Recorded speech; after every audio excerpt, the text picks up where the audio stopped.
BXB. It's in the game!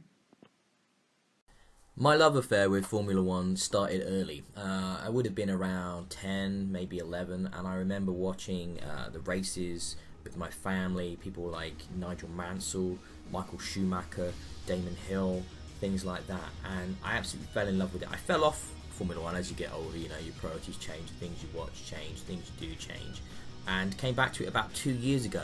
And since then, I've been massively into it, and because of that, I reviewed last year's F1 game. And I've also been following the seasons and the drivers and the tech way more in depth than ever before. So I think I actually come more qualified to review this game than I ever have in the past. And this game is F1 2016, developed by Codemasters, the premier racing game developer in the UK. And well, I mean, should we just get straight into it really? And let's talk about F1 2016. Welcome to Formula One. Something I talked about when I was reviewing last year's game was that F1 is a very particular type of motorsport, and the games are true to that. They don't try to be anything else other than what they are. So they're sim heavy, they're difficult, and to be honest, F1 2016 isn't just the same as last year's in that regard, but it's leaning in even more to the idea that F1 is its own beast, and that let's not cater to the masses, let's make a game for the fans.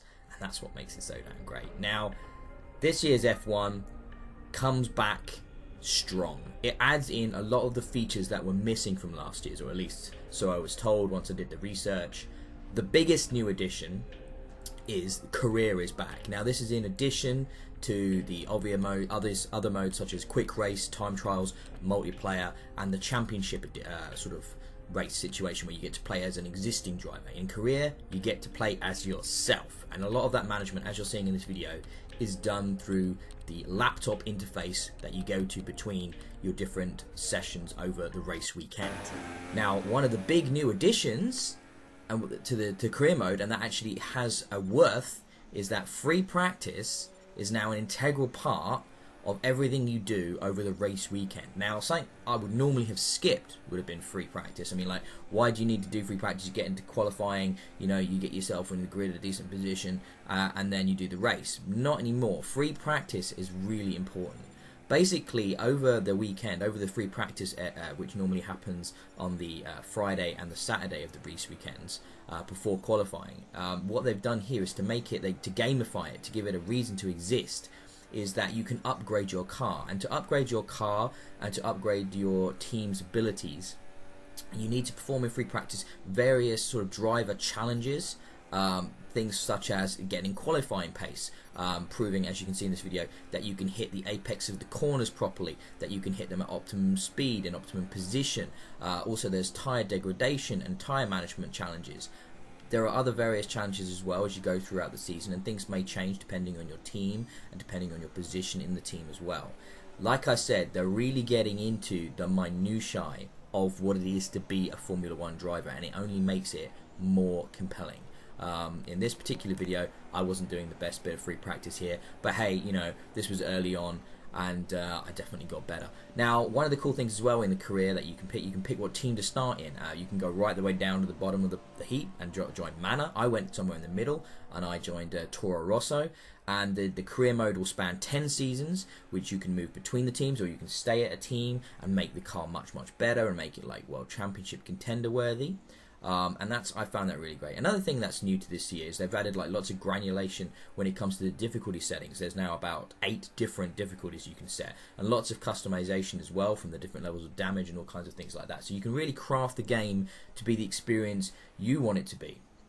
Now, the game in general plays fantastic. I mean, last year's played fantastic and looked amazing as well, and this year's is just as good. If anything, the handling is even better, and there's a real difference to how it feels when you hit a wet patch, when the rain starts to come down, or something like that, and you know, it really engrosses you. And now on Xbox One, which is the platform I'm reviewing it on, the controller has these amazing force feedback in the triggers, and that's used wonderfully to like really convey where your grip point is when you're moving around the track at speed, because that feedback actually helps a lot, because as an F1 driver, you're not just thinking about going fast and staying on the track and passing people. You'll also have this new expanded interface options and control options and information options that you can get as you're racing around the track at up to 200 miles per hour. So basically you have the radio interface, which was there last year, but that's even more in depth with even more options that you can get over the radio from your teammates. In addition to that, you can bring up various overlays showing tyre wear, fuel usage, you name it. It's even more in depth than it was last year. But talking about in depth, we're not even got to the depth yet. Codemasters this year have doubled down on the minutiae of Formula 1. The additions, or the re-additions as I've been informed, of features such as the safety car are back. And I actually got stuck behind a safety car in one of my first races, and I can tell you that was very different and strange, and it took some getting used to the idea of having to stay in a queue and stay into a certain delta speed, and keeping within the delta, which is to do with the speed and the position you're in on the track at the time when the safety car is out. The virtual safety car is also in. Things like the pit speed limit are in, so you can bomb into the pit, but if you hit that past that white line, and you're going too fast as you enter the pit, you're going to get penalised. You're going to get a penalty.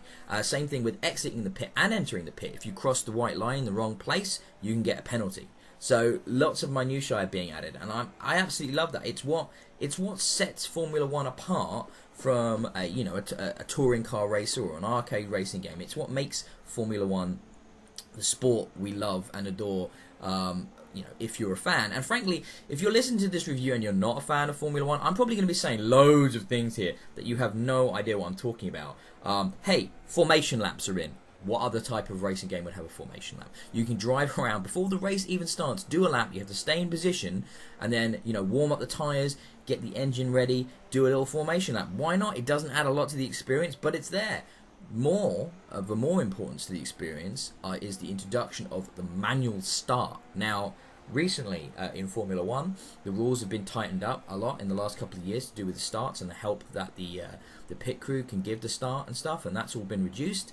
And now you can experience that yourself. So you're talking about releasing the clutch, getting the right bite point, hitting the right RPMs, releasing at the right moment to get the best launch from the grid.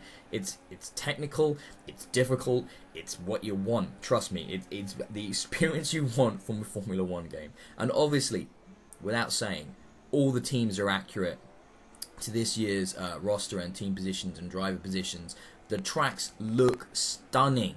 The visual effects with the weather and stuff and the lighting at different times of day you can race in, absolutely amazing. They've really gone for the kitchen sink here, Codemasters, with this year's edition of Formula 1 2016.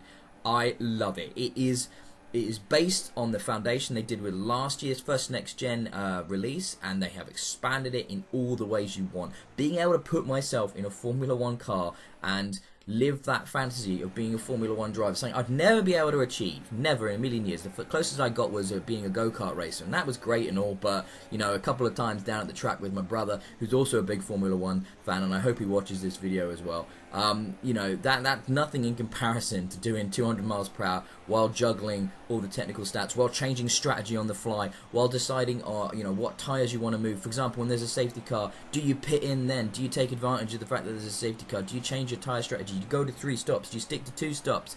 God, there's so much going on. Do you want to manage your fuel more closely? Do you want to go to the rich formula? Do you want to go to the light formula? There's so many choices, and this is all while you're moving at 200 miles an hour, trying to maneuver around the track, trying to get past back markers, trying to do all the things that Formula 1 drivers do, and it feels very true to the experience, and that excites me, and I love it, and I've been enjoying this so much, and I can see myself doing 10 seasons and starting again, doing the pro season, for example, which is in there again this year, and which forces you, if you're insane, to do everything on hard, fully realistic, with all the hardest settings in a cockpit-only view and everything. I mean, play it as if you were really a driver. I mean, that is the hardcore, the hardcore, and maybe one day I'll be good enough at this video game to feel like I can do that. But frankly, I doubt it. But I'm playing it on kind of like a medium setting with everything kind of in the middle ground, balanced fairly evenly, and the challenge is there, and the excitement is there, and I just want to go and play some more of it right now. So, without a shadow of a doubt, better than last year. This is a great game and one of the best, possibly the best Formula 1 game Codemasters have ever put out.